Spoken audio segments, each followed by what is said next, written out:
आप सभी का स्वागत है। आप सुन रहे हैं रचना सागर, शब्दों की अनंत धारा। आज हम बात करेंगे प्रसिद्ध कवि रघुवीर सहाय की चर्चित कविता कैमरे में बंद अपाहिज के बारे में। यह कविता केवल एक अपाहिज व्यक्ति की कहानी नहीं है, बल्कि हमारे समाज, मीडिया और इंसानियत पर एक गहरा सवाल उठाती है। अगर आप इस कविता का अर्थ अच्छी तरह समझना चाहते हैं, तो इस वीडियो को अंत तक जरूर सुनें। सबसे पहले बात करते हैं कविता के विषय की। इस कविता में रघुवीर सहाय ने दिखाया है कि कैसे मीडिया कई बार किसी इंसान के दर्द को समझने की बजाय उसे केवल एक दृश्य या खबर बनाकर पेश करता है। टीवी कैमरा एक अपाहिज व्यक्ति के सामने पहुंचता है।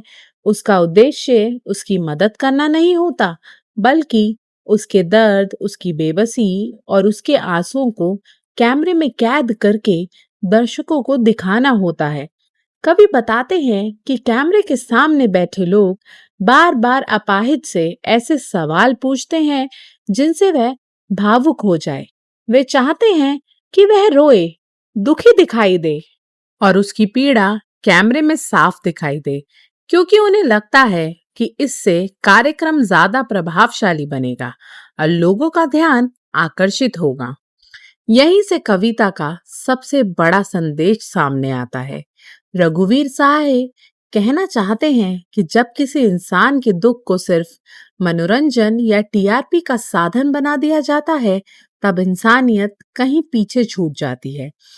कैमरा उस व्यक्ति की भावनाओं को नहीं समझता, बल्कि केवल उसकी तस्वीर रिकॉर्ड करता है।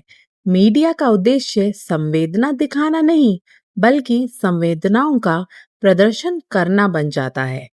अब बात करते हैं कविता के शीर्षक कैमरे में बंद अपाहिज की। पहली नजर में लगता है कि कैमरे में केवल अपाहिज बंद है, लेकिन वास्तव में कवि यह बताना चाहते हैं कि कैमरे में केवल उसका शरीर नहीं, बल्कि उसकी मजबूरी, बेबसी, उसका दर्द भी कैद हो जाता है। वह इंसान अपनी पहचान खो देता है और केवल एक दुखी चेहरा बनकर रह जाता है। कविता में व्यंग्य का बहुत प्रभावशाली प्रयोग हुआ है। कवि सीधे सीधे किसी पर आरोप नहीं लगाते, बल्कि मीडिया के व्यवहार को इस तरह दिखाते हैं कि पाठक स्वयं समझ जाए कि क्या गलत हो रहा है। यही रघुवीर सहाय की लेखन शैली की सबसे बड़ी विशेषता है। अब कविता के मुख्य पात्रों को समझते हैं।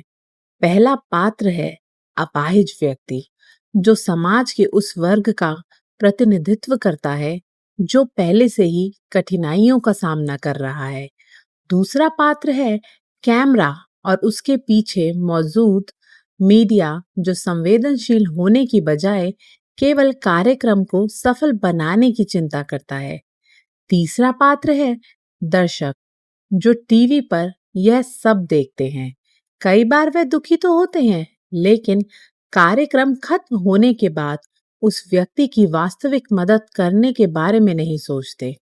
इस प्रकार कवि यह भी संकेत देते हैं कि समाज की संवेदनाएं धीरे धीरे केवल देखने तक सीमित होती जा रही हैं। अब इस कविता का मूल संदेश समझते हैं। रघुवीर सहाय हमें यह सिखाते हैं कि किसी भी इंसान की पीड़ा का सम्मान होना चाहिए।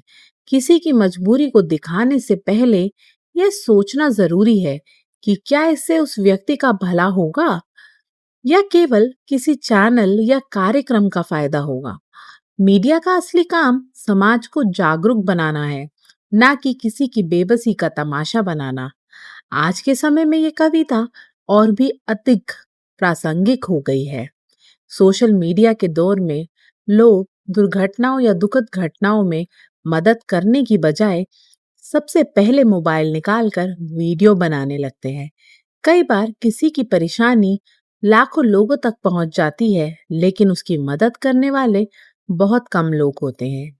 इसलिए ये कविता केवल अपने समय की नहीं, बल्कि आज के समाज की भी सच्चाई को सामने लाती है। और अंत में कविता का मुख्य संदेश यही है कि मानवता, संवेदना और सम्मान किसी भी समाचार या मनोरंजन से अधिक महत्वपूर्ण है।